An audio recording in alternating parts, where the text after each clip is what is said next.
ప్రభుత్వానికి ఇప్పుడే పోచారం శ్రీనివాస్ రెడ్డి గారు చెప్పినట్టు రైతు ప్రయోజనాలు కాదు రాజకీయ ప్రయోజనాలే ముఖ్యమన్నట్టుగా ఇవాళ దుష్ట రాజకీయం చేస్తున్న ప్రభుత్వానికి బుద్ధి చెప్పడానికి ప్రజలకు వాళ్ళొక్కసారి కాళేశ్వరం యొక్క గొప్పతనాన్ని వివరించడానికి పంటలు ఎండిపోకుండా చూసుకోవడానికి గొంతులు ఎండిపోకుండా మంచినీళ్ళకు కూడా గోస రాకుండా ఎండాకాలంలో చూసుకోవడానికే ఇవాళ మా పర్యటన.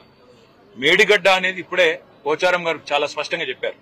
కాళేశ్వరం ప్రాజెక్టులో 3 బరాజులు, 15 రిజర్వాయర్లు, 21 పంపింగ్ స్టేషన్లు, దాదాపు 1500-1600 కిలోమీటర్ల ప్రవాహ కాలువలు, 270 కిలోమీటర్ల సొరంగ మార్గం, ఇదంతా కలిపితే కాళేశ్వరం.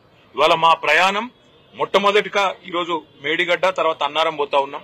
తదనంతరం రాబోయే రోజుల్లో అన్ని రిజర్వాయర్లు కూడా సందర్శిస్తాము, అన్ని చోట్లకు కూడా పోతాము. ఇది మొదటిది మాత్రమే, ఇవాళ పర్యటన మొదటి భాగం మాత్రమే. ప్రభుత్వం తన బాధ్యత మర్చిపోయింది.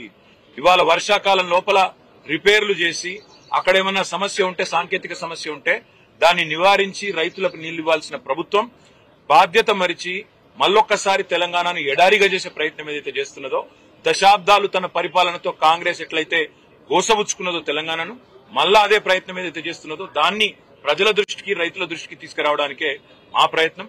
మేము ప్రభుత్వాన్ని ఇప్పుడే పోచారం గారు డిమాండ్ చేసినట్టుగా అడిగేది ఒకటి, మీకున్న అభ్యంతరం ఏంది రిపేర్ చేయడానికి? బాధ్యుల మీద చర్యలు తీసుకోండి, మేము కాదనట్లేదు. తప్పు జరిగితే బాధ్యుల మీద చర్యలు తీసుకోండి, ఏ రకమైన ఎంక్వైరీలు వేస్తారో వేసుకోండి, కానీ మా మీద కోపం రైతుల మీద తీర్చుకోకండి.